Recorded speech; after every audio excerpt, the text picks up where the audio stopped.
एक गांव में लक्ष्मी नाम की एक लड़की रहती थी। उसकी बड़ी दीदी और जीजाजी की मृत्यु एक एक्सीडेंट में हो गई। उनका एक बेटा था माधव। मृत्यु के वक्त लक्ष्मी को उन्होंने कहा था बच्चे को संभालने के लिए। लक्ष्मी माधव को अपने साथ लेकर गई उसकी देखभाल करने के लिए। वो नहीं चाहती थी उसे बचपन में ही अकेले छोड़ दिया जाए। बचपन से ही लक्ष्मी ने माधव को माँ जैसा पाल पोस कर बड़ा किया। इसी तरह 25 साल निकल गए। माधव जब नौजवान हो गया, एक दिन लक्ष्मी सोचने लगी, माधव की अब एक अच्छी लड़की से शादी होनी चाहिए। अच्छा होगा अगर मैं उससे ये बात खुद ही पूछ लूं। जब वो ये सारी बातें सोच रही थी, उसी वक्त माधव घर पे आया। आओ आओ बेटा माधव, मैं तुम्हारे बारे में ही सोच रही थी। क्या माँ, आपको कुछ काम है मुझसे? कोई काम नहीं, तुम्हारी शादी की उम्र हो गई है। मैं चाहती हूँ तुम्हारी शादी हो जाए, क्या कहते हो? ठीक है माँ, जैसा आप कहती है। आप जिस लड़की को देखेंगी मैं अपनी आंखें बंद करके उससे शादी कर लूंगा। ये कहकर वो बाहर चला जाता है। मेरे बातों का बहुत सम्मान करता है वो, कभी ना नहीं कहता। ऐसे ही वो सोचने लगी। कुछ दिन ऐसे ही निकल गए। उन्होंने एक अच्छा रिश्ता देखा और माधव की शादी करा दी। लड़की का नाम था लता। वो बहुत ही बुरे ख्यालात की थी। बड़ों को कभी सम्मान नहीं करती थी। शुरू में लता आम जैसी थी। कुछ दिनों के बाद उसका असली रंग बाहर निकल आया।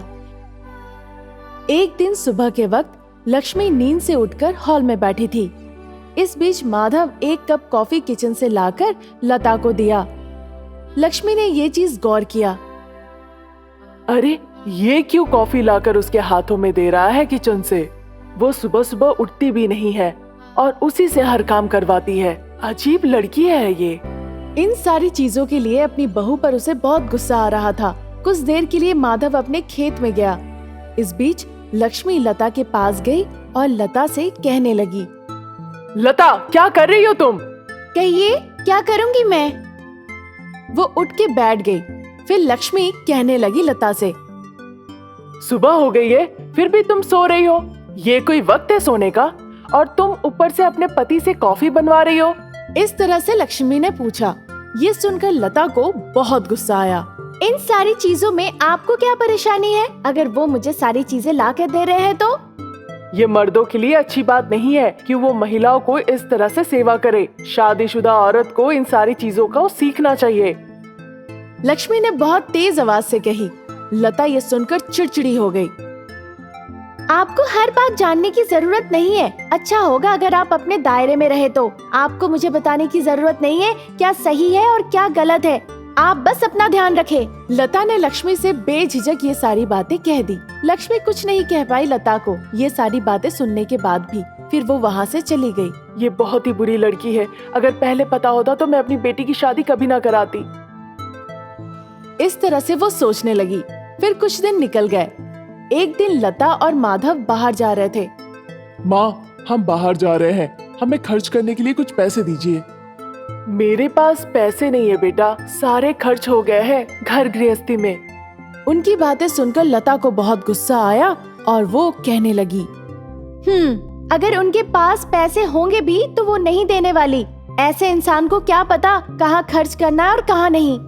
इस तरह से उसने कहा। ये सुनकर लक्ष्मी ने माधव से कहा, माधव, चुप क्यों हो? जब ये इस तरह से बातें कर रही है उसे कुछ कहो। वो क्यों बोलेंगे? उन्हें पता है कौन क्या कह रहा है। ये सब होने के बावजूद लता लक्ष्मी को जो मन में आया वो कहने लगी। माधव, जो ये सारी चीजें देख रहा था, बिना कुछ कहे चुपचाप खड़ा रहा। ये बातें सुनकर लक्ष्मी को बहुत बुरा लगा। माधव बेटा, मैंने सच कहा है। घर के खर्च में सारे पैसे खत्म हो गए। आज के बाद से तुम ही इस घर को चलाओ, बस। ये कहकर घर की सारी चाबियां उसके सामने रख दी और वो अपने कमरे में चली गई। खड़ूस बहू, ये तो आते ही मेरे बेटे को मेरे से दूर करने के लिए तैयार हो गई है। इस तरह से वो सोचने लगी। कुछ दिन निकल गए। लता एक दिन घर के सारे सामान को घूर घूर के देख रही थी। लक्ष्मी को हर बात के लिए लता से पूछना पड़ता था क्योंकि वो घर के सारे जायदाद को संभाल रही थी। मेरी तबीयत ठीक नहीं है, मुझे दवाइयों की जरूरत है। लता के हाथ में सब कुछ है, क्या कहेगी वो अगर मैं जाके उससे पैसे मांगू तो। ये सोचते हुए उसके पास गई और लता से दवाइयों के लिए पैसे मांगने लगी। लता ने पैसे नहीं दिए।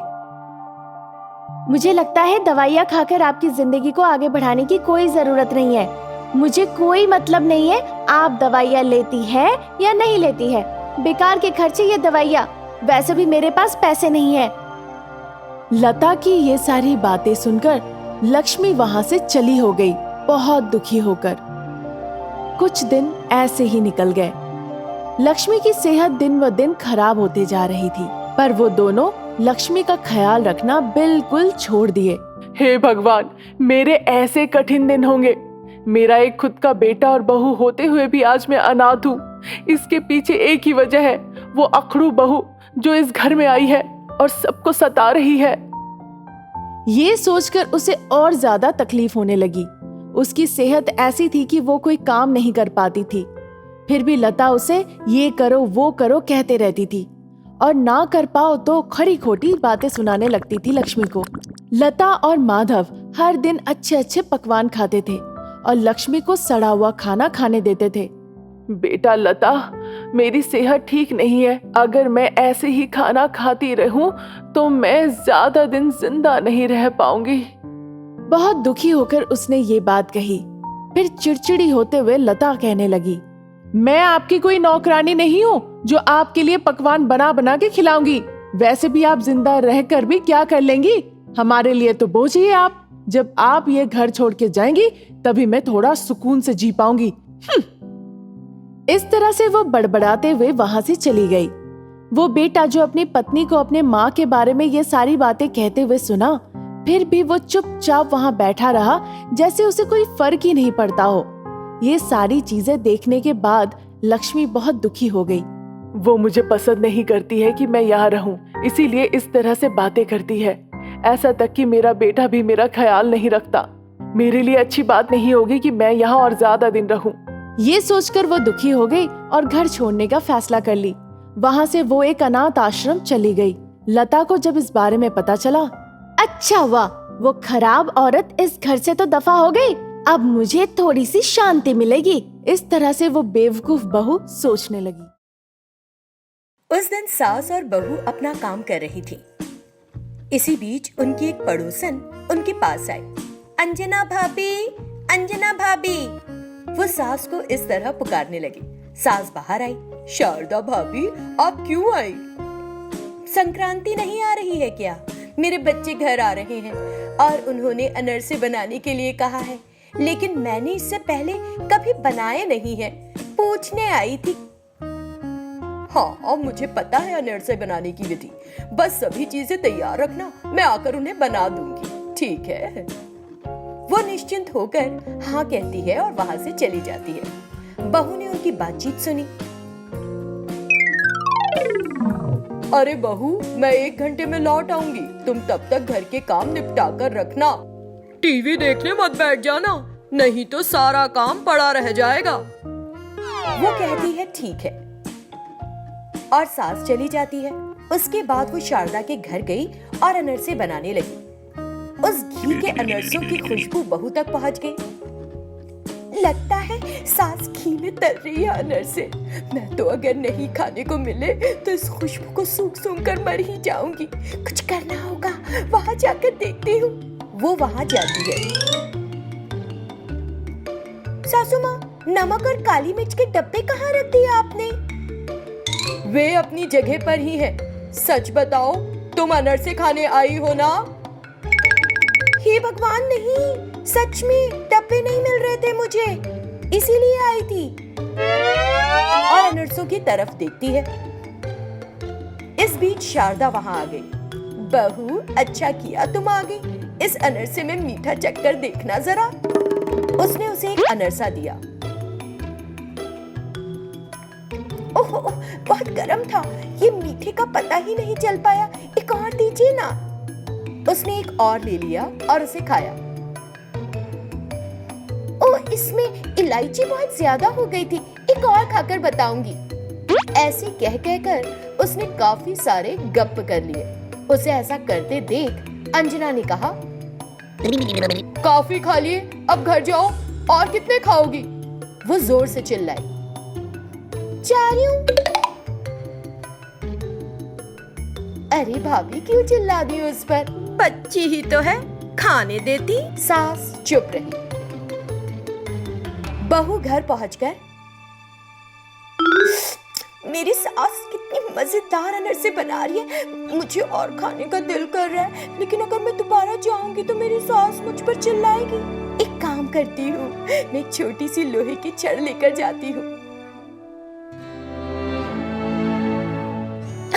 रोज रोज थोड़ी ना बनते हैं, और खिड़की के अंदर छड़ डालकर मजे मजे से खाऊंगी। वो लोहे की रॉड लेती है और वहां जाकर खिड़की से अनरसे निकाल लेती है और उन्हें खाती है। ऐसे मजे के अनरसे हैं। उसके बाद फिर कुछ और निकालती है और खाती है। थोड़ी देर बाद सास ने ध्यान दिया, अरे इतने सारे थे, कहाँ चले गए? उसने बाहर जाकर देखा कि उसकी बहू एक जगह पर बैठकर उन्हें खा रही है। अरे तुम चोरी करके खा रही हो, ये अनरसे हमारे नहीं है। क्यों पीछे पड़ गई हो इनके? अगर शारदा ने देख लिया तो क्या सोचेगी? सास के कहने पर उसने ध्यान नहीं दिया और खाती ही रही। इस बीच शारदा वहां आई और उसने देखा, अरे प्रमिला तुम यहाँ क्यों बैठकर खा रही हो? अंदर आ जाओ और अच्छे से जितने चाहो उतने खा लो। वो उसे अंदर ले गए और बहू ने और कई अनरसे सटक लिए। तुम ऐसे क्यों खा रही हो? तुम्हारा पेट है या टंकी? सासू माँ, मेरे खाने पर नजर मत लगाओ, गंदी बात। और वो अनरसे खाना जारी रखती है। फिर शारदा अपने मन में, हालांकि अंजना भाभी ने उसे कितनी बार कहा, लेकिन उसे कोई फर्क नहीं पड़ रहा। लगता है कि एक भी नहीं बचने देगी। उसे बुरा लगने लगा। बहू ने सारे के सारे अनरसे खत्म कर दिए। आप लोग मुझे ऐसे क्यों देख रही हो? अनरसे के कुछ टुकड़े बच गए हैं आंटी जी, वो मैं शाम में आकर खा लूंगी। ठीक है, मैं जा रही हूँ। शारदा और अंजना भौचक्की रह गई। बहू वहां से चली गई। सास घर आई और बहू से,